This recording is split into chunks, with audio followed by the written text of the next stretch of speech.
오늘 다윗의 동네에 너희를 위하여 구주가 나셨으니 곧 그리스도 주시니라.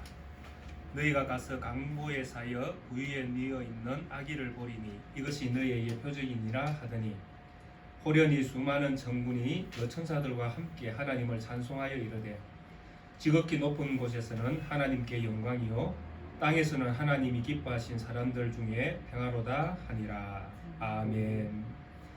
함께 사도신경으로 신앙 고백 드리겠습니다.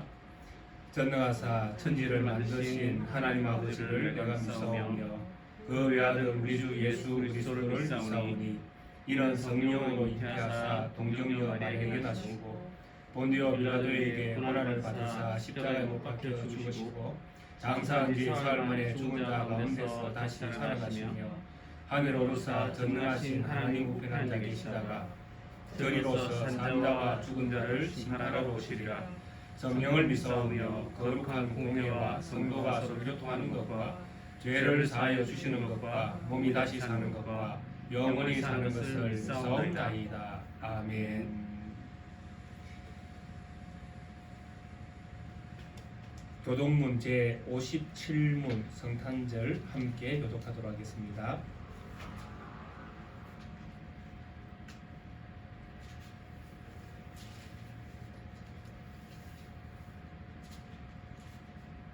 교독문 제57문 성탄절 함께 교독하겠습니다.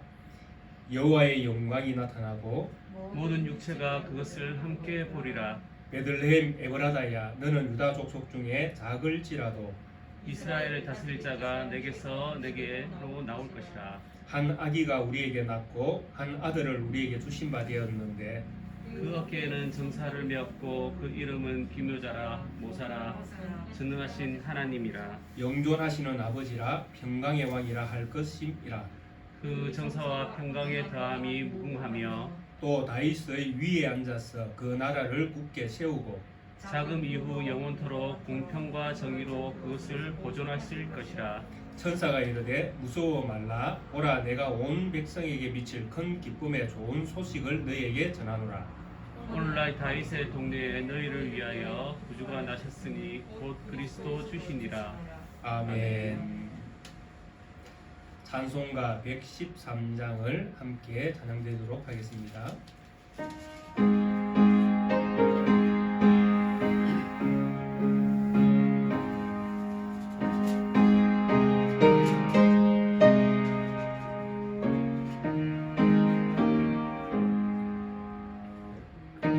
어린 주 예수 물살이 없어 그 귀하신 몸이 우유에 있네.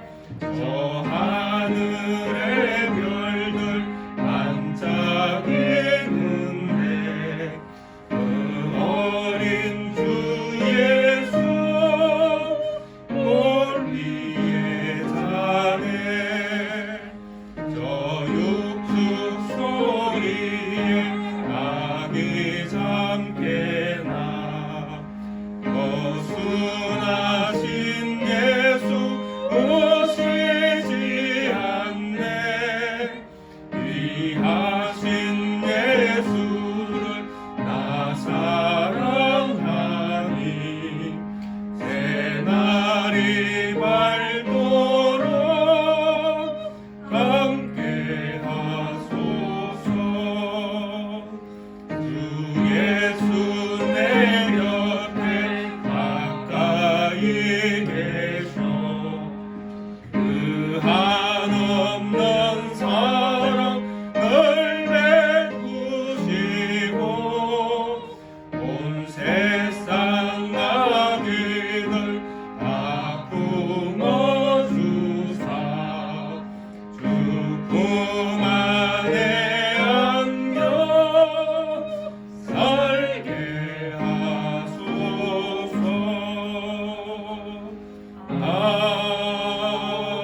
아멘.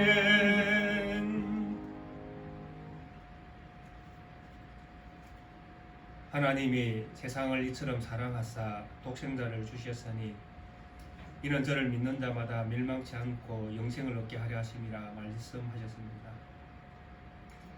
하나님께서 하신 그 말씀의 역사를 따라 2000년 전에 예수 그리스도를 이 땅 가운데에 사람의 몸으로 나게 하시고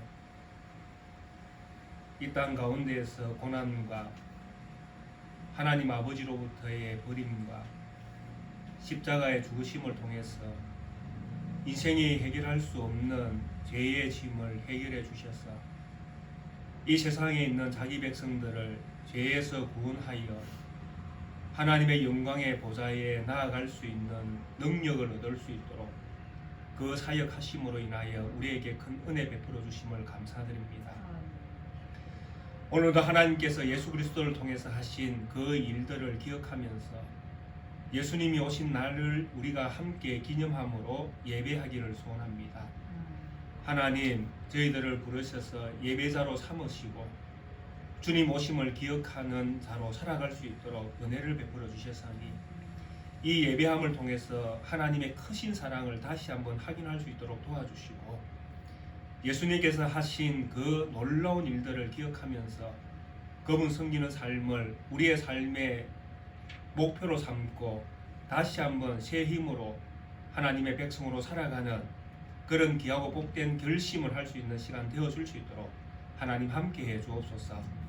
오늘 함께 모여 예배하는 주의 사랑하는 백성들 주님께서 사랑해 주시고 또 하나님께서 사랑하심으로 저들을 자녀 삼아 주셨으니 이 세상 사는 날 동안에 주님 오심을 기억하면서 그분 한 분만을 섬기는 것들을 가장 즐거워하면서 이 세상에서 하나님 섬기는 것들을 게을리하지 않는 성도로 살아갈 수 있도록 저들의 걸음 가운데 함께해 주옵소서. 오늘 오셔서 저들의 심령 가운데에 평안을 더하여 주시고 하나님께서 허락하신 그 크신 은혜를 마음에 새길 수 있도록 하나님께서 은혜를 더욱더 충만하게 부어주시기를 간절히 소원합니다. 예배를 시작합니다. 마칠 때까지 성삼위 하나님께서 함께 해주시고 홀로 영광 받아 주옵소서. 감사드리며 거룩하신 우리 구주 예수 그리스도 이름으로 기도드리옵나이다. 아멘.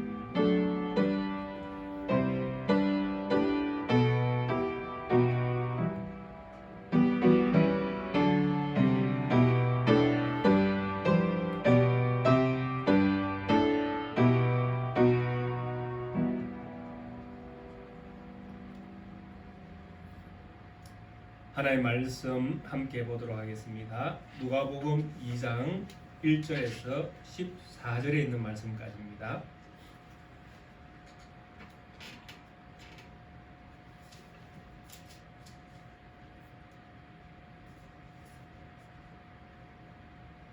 (14절에) 있는 말씀까지입니다. 함께 말씀을 볼 때에 한 절씩 교독하도록 하겠습니다. 그때에 가이사 아구스도가 영을 내려 천하로 다 호적하라 하였으니 이 호적은 고레뇨가 수리아 총독되었을 때에 첫 번 한 것이라. 모든 사람이 호적하러 각각 고향으로 돌아가매 요셉도 다윗의 집 족속인 거로 갈릴리 나사렛 동네에서 유대를 향하여 베들레헴이라 하는 다윗의 동네로 그 약혼한 마리아와 함께 호적하러 올라가니 마리아가 이미 잉태하였더라. 거기 있을 때에 해산할 날이 차서 첫 아들을 낳아 강보로 사서 구유에 뉘었으니 이는 여관에 있을 곳이 없음이러라. 그 지경에 목자들이 밖에서 밤에 자기 양떼를 지키더니 주의 사자가 곁에 서고 주의 영광이 그들을 두루 비치매 크게 무서워하는지라. 천사가 이르되 무서워 말라. 보라, 내가 온 백성에게 미칠 큰 기쁨의 좋은 소식을 너희에게 전하노라. 오늘 다윗의 동네에 너희를 위하여 구주가 나셨으니 곧 그리스도 주시니라. 너희가 가서 강고에 쌓여 구유에 누이신 아기를 보리니 이것이 너희에게 표적이니라 하더니 호련히 수많은 천군이 그 천사들과 함께 하나님을 찬송하여 이르되 지극히 높은 곳에서는 하나님께 영광이요 땅에서는 기뻐하심을 입은 사람들 중에 평화로다 하니. 아멘. 오늘은 온 세상이 다 알고 있는 성탄절입니다. 그래서 교회뿐만 아니고 세상은 이 성탄절을 맞이해서 여러 가지 축일로 이렇게 보내고 있는 것들을 우리가 함께 경험을 하고 있습니다. 사실 성탄절 하면 저희들이 즐거워하고 또 저희들이 축제의 날로 보내고 그렇게 해야 되는데, 왜 세상은 자기들의 잔치도 아닌데 축제를 벌리고 오히려 저희들보다 더 큰 기쁨으로 기뻐하고 있는 것처럼 보여지기도 합니다. 제가 오다가 보니까 계획을 든 사람이 제법 많더라고요. 그래서 참 도대체 저거 누굴 주려고, 또 저걸 켜놓고 어떻게 하려고 저렇게 할까 궁금하기도 했습니다. 물론 저희 집에도 계획을 산 적이 있습니다. 예수님 생신이라고 계획을 있어야 되지 않겠는가 해서 아들이 한번 사왔길래 함께 나눠 먹었던 기억은 있습니다. 근데 왜 이렇게 교회도 그렇고 세상도 그렇고 이 성탄절이 되면 온 세상이 이렇게 떠들썩하게 예수님이 오신 날이라 이렇게 하면서 기념을 하는가? 저는 개인적으로 이런 부분들에 예수님을 믿는 사람들이 해야 되는 것이 정상인데, 지금은 오히려 세상이 더 즐거워한다는 것입니다. 그래서 그들은 이 날을 기념하는 것처럼 케이크도 사고 또 집에 이렇게 트리도 만들기도 하고 예쁘게 장식을 하는 것이죠. 그리고 또 연인들 관계 속에서 또 가족 관계 속에서는 선물 교환도 하고, 그래서 여러 가지 방식으로 그들이 이 성탄에 대한 의미를 부여하면서 그들은 축제의 날로 이렇게 보내고 있다는 것입니다. 결국 교회가 해야 될 축제의 날을 세상은 자기의 방식대로 그 날을 즐기고 있다는 것입니다. 왜 그렇겠습니까? 결국 그들은 이런 여러 가지 그 축제의 날에 사용되는 것들을 통해서 그들은 경제적인 이득을 놓고자 하는 것이죠. 케이크는 뭐 빵집에서 많이 팔리면 좋은 거 아니겠습니까? 그러니까 그걸 이용을 할 수도 있다는 것입니다. 뭐 트리도 그것도 마찬가지지 않습니까? 이것도 뭐 교회만 하는 것보다 믿지 않는 사람들도 다 사서 집집마다 다 추리를 해놓으면 훨씬 그들은 경제적 부를 얻을 수 있기 때문에 그들은 더 이렇게 홍보를 할 수밖에 없다는 것입니다. 그런데 우리가 이 성탄절에 대해서 저는 그래서 이런 이렇게 혼탁해진 성탄절의 이런 의미를 이제 교회가 따라갈 것이 아니라 사실은 교회가 정화시켜 나가야 된다라고 저는 생각하는 것입니다. 그래서 오늘 저는 이 성탄에 대한 의미를 근본적으로 우리 한번 생각해보고, 과연 우리는 어떻게 보내는 것이 더 성탄절스러운가? 보내지 말라는 것이 아니라 더 성탄절스럽게 보냈으면 좋겠다 하는 바람으로 오늘 제가 하나의 말씀 안에서 그 부분을 함께 살펴보고자 하는 것입니다. 역사적으로 보면 성탄절을 지켰다라는 그 기록이 처음 등장하는 것이 335년쯤에 이렇게 등장합니다. 로마에서 성탄절을 12월 25일 날 드렸다라는 기록이 있습니다. 그리고 그 앞에는 성탄절을 지켰다라는 기록이 없다라는 것입니다. 그러면 그 앞에는 어떻게 했는가라고 할 때에 그 앞에는 1월 6일을 주현절로 지켰습니다. 근데 이 주현절이 무엇이냐 하니까 예수님이 메시아로 드러나는 날로 이해를 했다라는 것입니다. 그래서 그게 무슨 의미냐 하니까 예수님이 태어나셨을 때에 동방박사들이 찾아왔지 않습니까? 그러면서 유대의 왕이 어디에서 나느냐 할 때에 하나님이 그들을 인도해 주신 것. 그래서 그 사건이 예수님이 메시아로 하나님이 인정해서 세상에 드러내시는 사건으로 보았다는 것입니다. 그래서 그날을 1월 6일로 본 것이죠. 그래서 1월 6일을 주현절이라는 개념으로 그 동방에서 지켜왔던 그런 기록이 있습니다.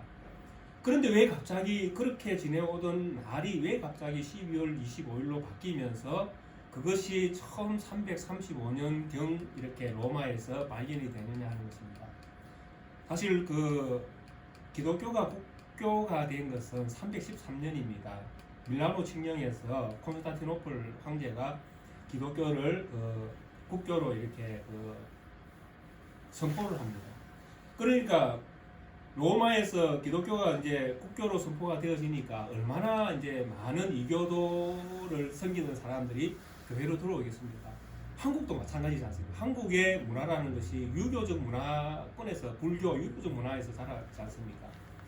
근데 여기에 기독교가 들어오니까 기독교 안에 어떤 문화가 자리 잡습니까? 유교 문화도 들어오고, 그죠? 그게 우리가 알지 못하는 유교 문화가 기독교 안에도 들어와 있다라는 것입니다.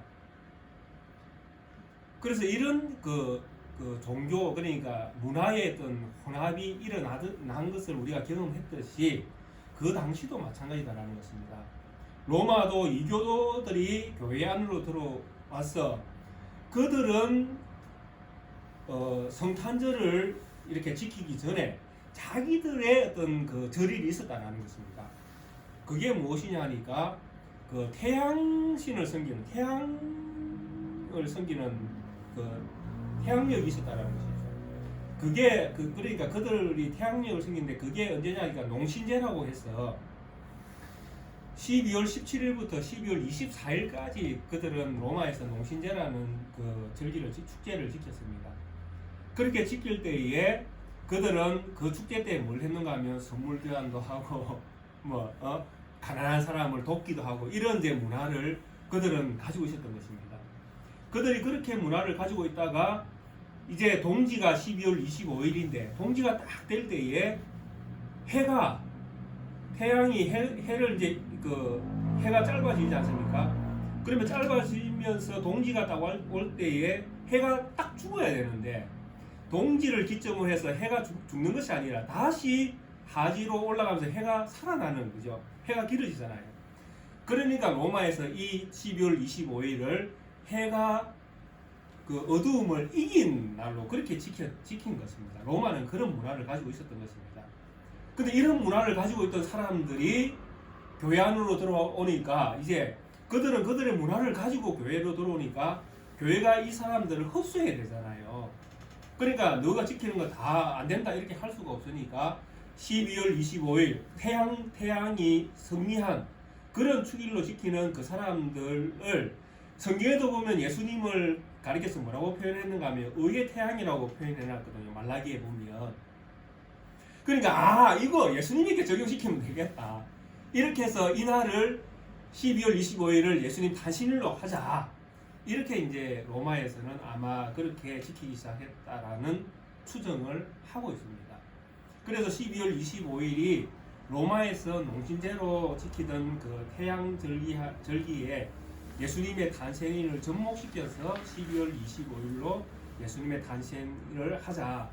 그렇게 해서 로마에서부터 시작된 이 절기가 로마에서는 335년 6년에 이게 이제 드러나고 있고 안디옥 교회는 375년, 그 다음에 콘스탄티노플 교회는 380년, 그 다음에 안디옥 교회에서는 알렉산드리아 교회에서는 430년, 예루살렘에서는 5세기 이후에 비로소 이제 12월 25일이 예수님의 나신날로 성탄절로 지켜지는 그런 이제 기록들이 남아 있게 된 것입니다. 그것이 지금까지 흘러와서 이제 저희들이 12월 25일을 성탄으로 이렇게 지키고 있는 것입니다. 그러면 결국 이 성탄이라는 것이 어디에서 기원했는가라고 생각할 때에 이 기원이 성경이 아니다라는 것입니다. 가장 큰 문제가 성경이 우리에게 예수님이 12월 25일 날 태어났다 이렇게 하면 그건 예수님의 생일이 맞아요. 근데 이 기원이 성경에서 나오지 않았다라는 것입니다. 가장 큰 문제가. 그런데 이제 이거는 나는 이렇게 예수님이 태어나지 않은 것이 아니니까 태어난 것이 언젠지는 모르지만은 추측해서 그래 12월 25일 한 날을 예수님의 탄생을 지키자. 그거는 애교스럽게 봐줄 수 있습니다. 그러나 문제는 이제 그 다음입니다. 그 다음에 문제가 뭐냐니까. 그러면 예수님이 오신 이유가 무엇인가를 우리는 이제 먼저 물어봐야 됩니다. 것입니다. 예수님이 오신 날이 중요한 것이 아니라 예수님이 오신 이유가 사실 우리에게 중요하지 않습니까? 자, 예수님이 왜 오셨습니까? 오신 이유가 무엇이죠? 우리 함께 빌립보서 2장을 한번 보겠습니다. 신약 성경 310, 제가 가지고 있는 신약 성경은 310페이지입니다. 빌립보서 2장에 보시면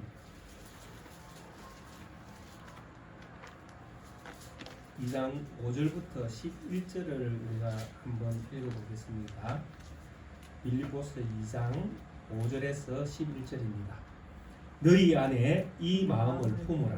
곧 그리스도 예수의 마음이니 그는 근본 하나님의 본체시나 하나님과 동등됨을 취할 것으로 여기지 아니하시고 오히려 자기를 비워 종의 형체를 가지사 사람들과 같이 되셨고 사람의 모양으로 나타나사 자기를 낮추시고 죽기까지 복종하셨으니 곧 십자가에 죽으십니다.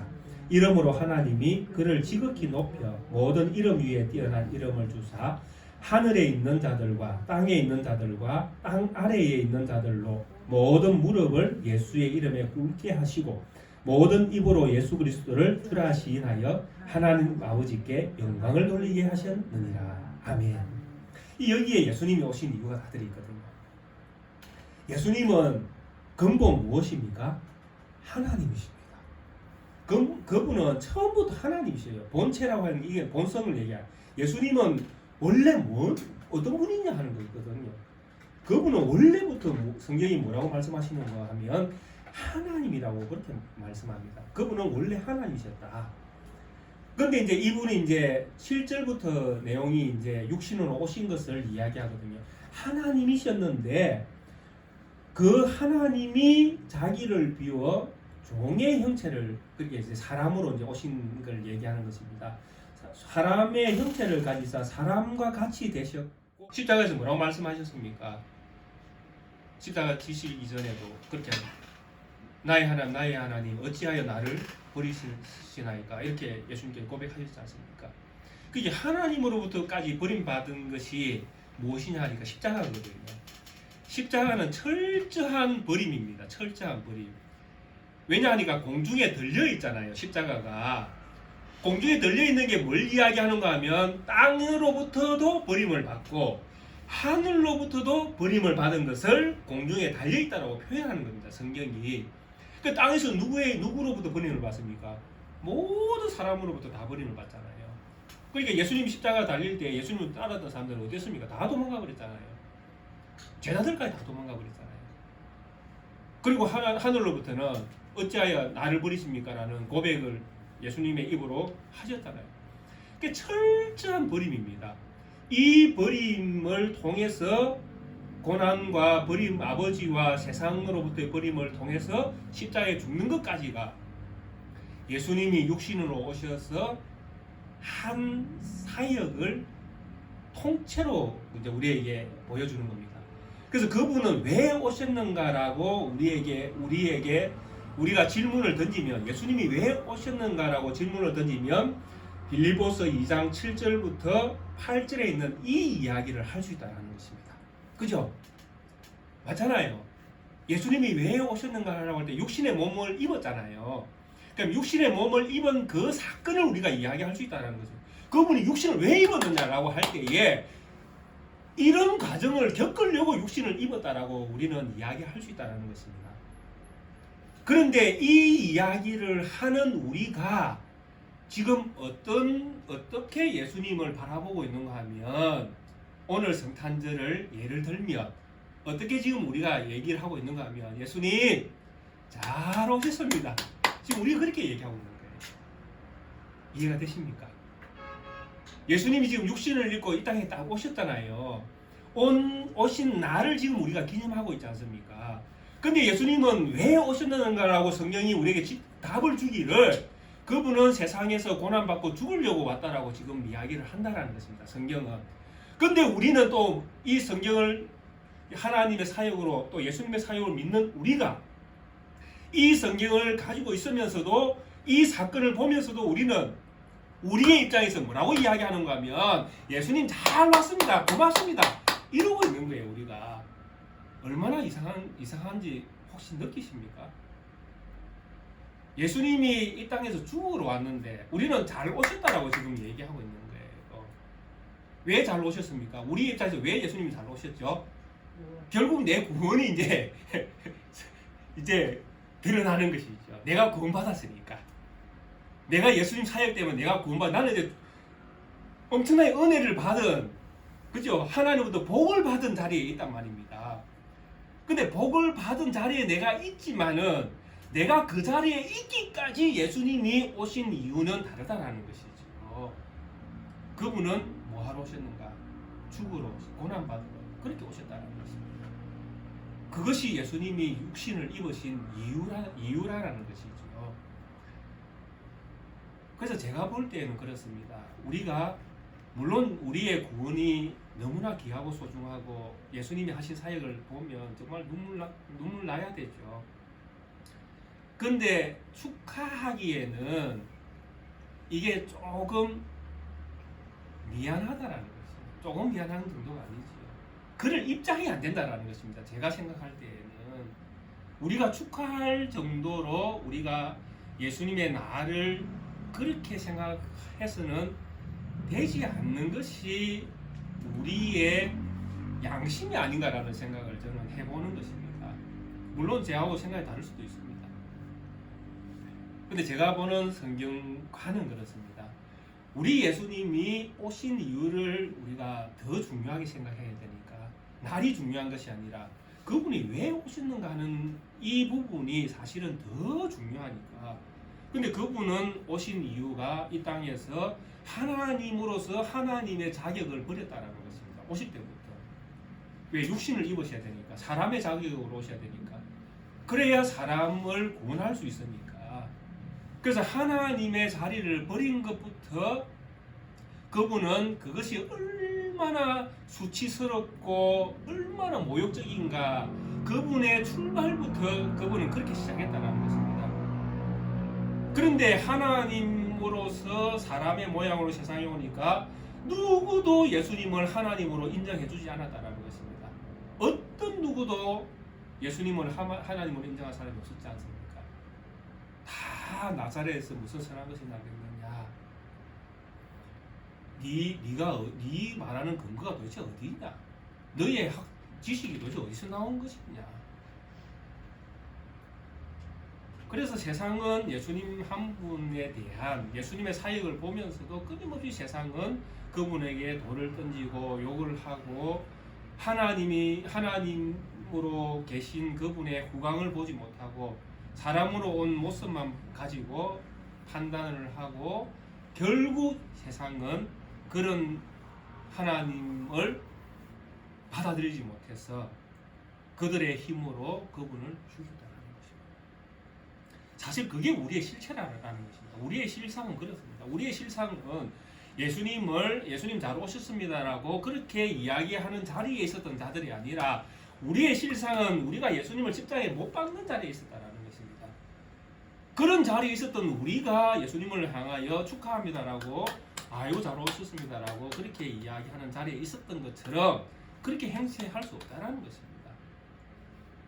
여전히 우리는 예수님을 물론 우리는 구원받은 입장에서 바라볼 때의 시각이 달라졌다 할지라도 우리는 예수님이 왜 오셨는가에 대한 부분을 늘 먼저 생각해보는 그런 믿음의 눈이 있어야 된다는 것입니다. 그래서 예수님께서 십자가를 지고 그 다음에 어떻게 하셨습니까? 결국 하나님의 자리로 다시 올라가셨죠. 그래서 모든 권세를 다 가지시고 이제는 하나님이 우리와 함께 하시는 그 역사를 우리에게 선물로 주셨습니다. 그분이 오시는 것들에 대해서 성경은 그렇게 표현을 했지 않습니까? 하나님이 우리와 함께 계시다. 이것을 예수님은 이루기 위해서 결국 이 땅에 오셔서 고난을 받으시고 십자가에서 달려 죽으시고 부활 성천하셔서 성령을 보내셔서 그 성령이 우리와 함께 하시는 내주하시는 역사로 인해서 하나님이 우리와 함께 계심을 이루어내셨다라는 것입니다. 그래서 우리는 이런 성령의 내주하심을 우리는 우리의 심령 가운데 가지고 이제 예수님을 이제 믿는다라는 것입니다. 그런데 이런 이제 믿는 우리에게 예수님께서 그러면 이제 너희가 나로 인해서 죄의 짐이 벗겨질 때에, 그래서 예수님에 대한 시선이 이제 우리가 달라집니다. 예수님은 나의 구세주요, 나의 유일한 이제 나의 구원자가 되시는 것입니다. 나의 메시아니까요. 그래서 나의 구원자 되시는 이 예수님에 대한 내 시선이 달라지니까 그분이 주신 말씀이 이제 내 능력이 되는 것입니다. 근데 그분은 그 제자들에게 무엇을 말씀하고 가시는가 하니 그분이 그렇게 말씀합니다. 누구든지 나를 따라오려거든 자기 자신을 부인하고 네 십자가를 지고 나를 쫓아라, 이렇게 하고 가버리십니다. 결국 예수님을 따르는 자들의 삶의 모습이라는 것이 무엇이냐니까 예수님이 육신을 입고 사셨던 모습으로 살아야 된다, 이렇게 말씀을 하시는 겁니다. 내가 구원받아서 이제 나는 죄의 문제가 다 해결되었으니까 내 앞에는 평탄한 길이 열릴 것이다, 이렇게 꽃길을 예수님께서 안겨주고 가셔야 되는데 예수님께서 제자들에게 다른 말씀을 주셨다는 것입니다. 너희가 내 제자라면 너희들도 자기 자신을 부인하고 네 십자가를 지고 나를 따라와야 된다.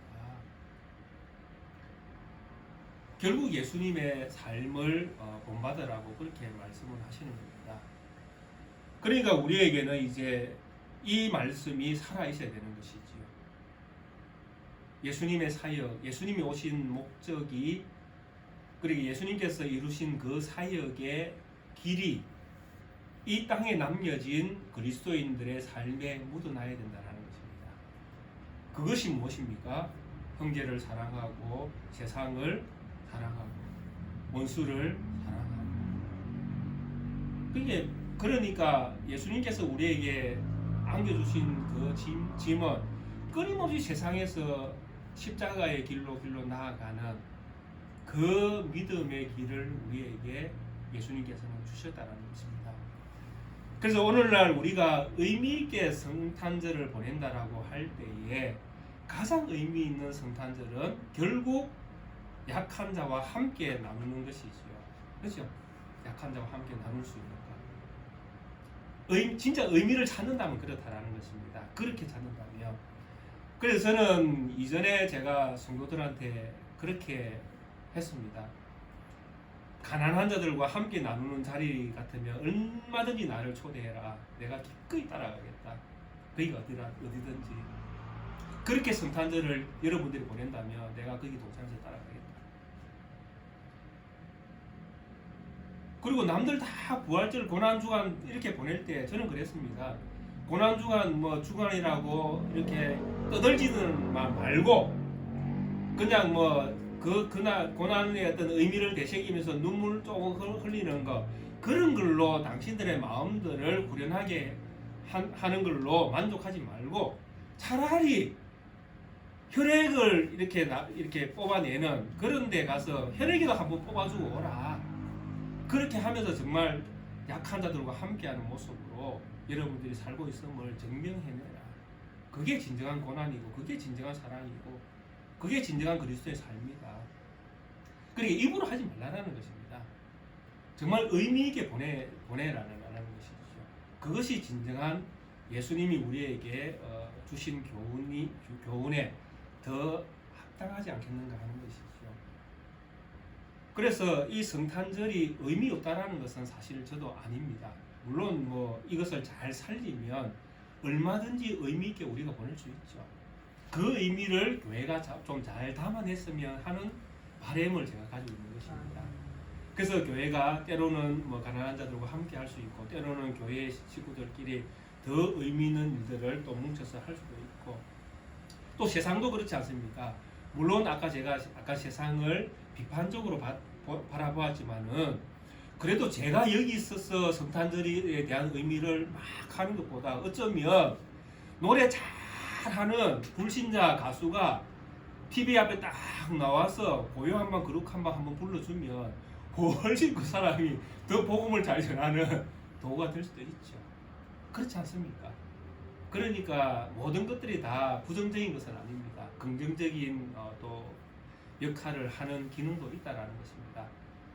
그래서 기능 좋은 기능 뭐 또 나쁜 기능 여러 가지 섞여 있는 그런 가운데 우리가 살아가고 있는데 우리 낙계 교회는 좀 더 의미 있게 좀 더 성경스럽게 그렇게 이 성탄절을 보내면 우리가 그래도 힘든 세상 가운데에서 좀 함께 하고 있는 그런 것들을 서로 이렇게 느끼면서 서로 의지가 되고 서로 이렇게 나만 어려운 것이 아니라 또 내가 어려울 때 나를 위해서 기도해주는 또 공동체가 있구나 이렇게 서로 느끼는 그런 순간이라도 우리가 있게 되어진다면 어려운 가운데 있는 성도가 더 버텨나가는 힘을 얻는데 더 효력이 있지 않는가 하는 것이죠. 그래서 우리 낙계교회는 이런 아름다운 믿음으로 아름다운 삶으로 아름다운 성탄절을 이렇게 함께 보낼 수 있는 그런 귀한 공동체가 되기를 주의 이름으로 축원드리겠습니다. 함께 찬송가 112장을 찬송드리도록 하겠습니다.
험산 줄 영넘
온 세상 사는 사람들